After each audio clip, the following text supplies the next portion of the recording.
నాకు కొంచెం ఇట్లా సామాన్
ఓకేనా రెడీయా?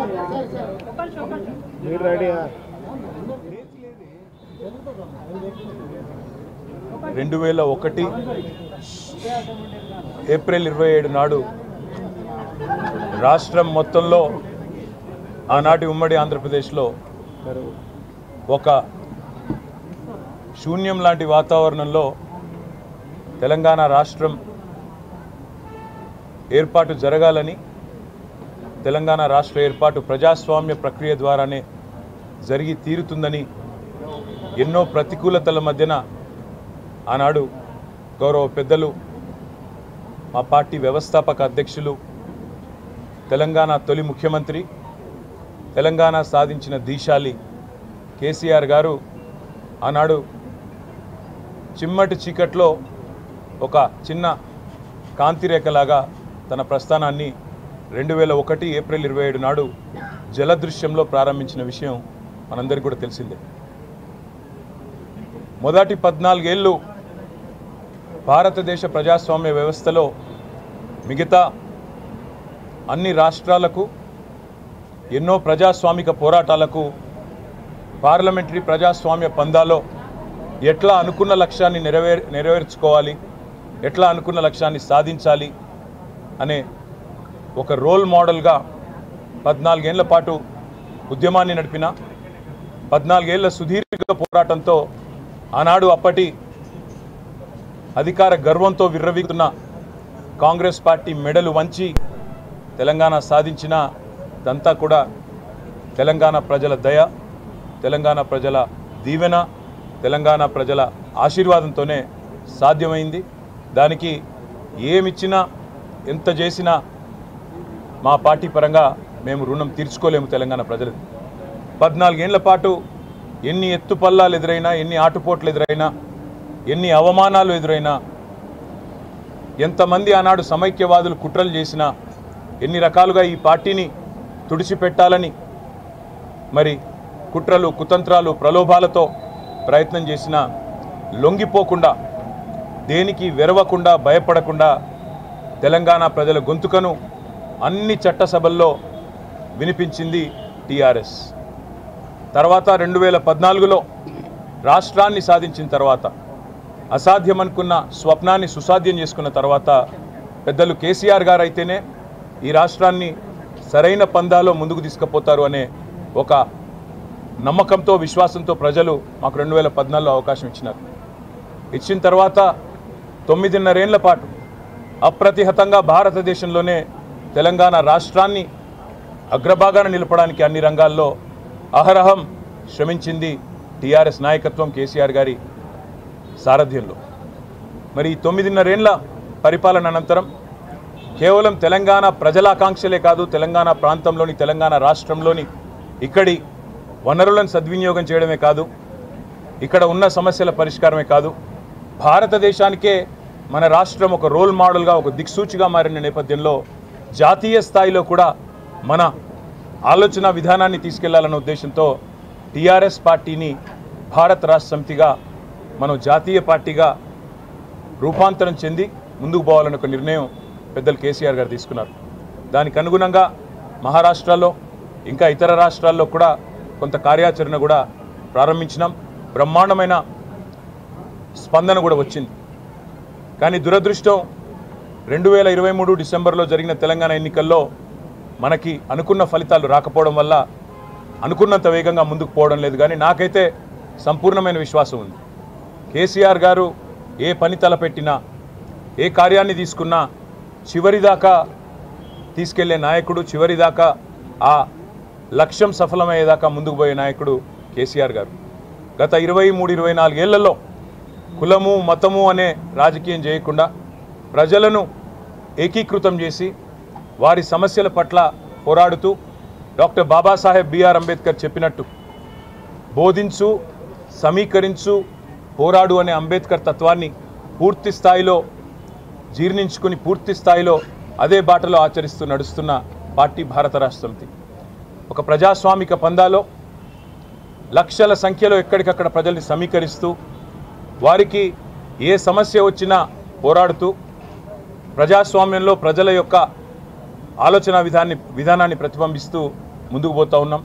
24 సంవత్సరాలలో ఈరోజు నిండుతున్న సందర్భంగా నేను మా గులాబీ సైనికులు, మా అన్నదమ్ములు, ఆడబిడ్డలు, ముఖ్యంగా మాకు అఖండమైన ప్రేమను, అపారమైన విశ్వాసాన్ని నింపిన తెలంగాణ ప్రజలకు శతదా సర్వదా పాదాభివందనం చేస్తూ వారికి రుణపడి ఉంటామని చెప్తూ మీ తరపున మీ గొంతుకై కొట్లాడుతూనే ఉంటాం.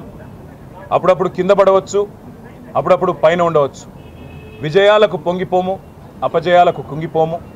ఎవరు ఎన్ని మాటలు చెప్పినా, ఎవరు ఎన్ని రకాలుగా మరి ఇవాళ మమ్మల్ని కించపరిచే ప్రయత్నం చేసినా ఒకటి వాస్తవం, తెలంగాణ కంటూ ఒక గొంతు ఉండడం అనేది తప్పకుండా అవసరం. స్వీయ రాజకీయ అస్తిత్వమే శ్రీరామ రక్ష అనే మాట ప్రొఫెసర్ జయశంకర్ గారు ఎప్పుడూ చెప్తా ఉండేవారు. ఇవాళ తెలంగాణ కంటూ ఉన్న ఇంటి పార్టీ, తెలంగాణ కంటూ ఉన్న ఒక గొంతుక ఇవాళ కేసీఆర్, బీఆర్ఎస్. మరి అట్లాంటి బీఆర్ఎస్కి 24 ఏళ్లలో మీకు ఇచ్చిన ఆదరణకు ధన్యవాదాలు. మా కార్యకర్తలు వేలాది మంది, లక్షలాది మంది ఎన్నో త్యాగాలు చేసి అటుకులు తిన్నరో లేదా కొన్ని ఉద్యమ సందర్భాల్లో అయితే కడుపు మాడుతూ, కడుపు కాల్చుకుంటూ కూడా ఈ పార్టీ కోసం, తెలంగాణ ప్రజల కోసం, తెలంగాణ ఆకాంక్ష కోసం పోరాడిన లక్షలాది మంది మా గులాబీ దండుకు, అదేవిధంగా ప్రాణాలు అర్పించి తెలంగాణ సాధించిన అమరవీరులకు, వందలాది మంది బిడ్డలు ఈరోజు వారి తల్లిదండ్రులందరూ మన మధ్యన ఉన్నారు. వారికి పేరు పేరున మాకు 24 ఏళ్ల ప్రస్థానంలో సహకరించిన ప్రతి ఒక్కరికి రుణపడి ఉంటాం. ప్రతి ఒక్కరికి కూడా మళ్ళీ మీరు చూపిన బాటలో మా నాయకుడు కేసీఆర్ గారు ఏ ఆశయంతోనైతే ప్రజలు కేంద్ర బిందువుగా, ప్రజల సమస్యల పరిష్కారమే ప్రధాన ఇతివృత్తంగా కదలాలనే ఒక స్ఫూర్తిదాయక సందేశం ఇచ్చినారో వారి ఆశయాలకు అనుగుణంగా, వారి ఆకాంక్షలకు అనుగుణంగా ముందుకు పోతాం, పునరంకితం అవుతాం తెలంగాణ ప్రజాసేవకు అని చెప్పి మరొకసారి మీ అందరికీ కూడా తెలియజేస్తూ, సహకరించిన మీడియా మిత్రులకు కూడా 24 ఏళ్లుగా యాజమాన్యాలు సహకరించకపోయినా మా పాత్రికేయ సోదరులు కూడా అడుగడుగున సహకరించినారు. మా జర్నలిస్ట్ మిత్రులు అందరికీ కూడా పేరు పేరున ధన్యవాదాలు. భవిష్యత్తులో మరింత ఉజ్వలంగా మరి 24 ఏళ్ల స్ఫూర్తితో ముందుకు పోతామని చెప్పి కూడా తెలియజేసుకుంటూ మీ అందరికీ ధన్యవాదాలు. నమస్కారం. జై తెలంగాణ. జోహార్ తెలంగాణ విద్యార్థి అమరవీరులకు. జోహార్ జోహార్. జోహార్ తెలంగాణ అమరవీరులకు. కేసీఆర్ గారి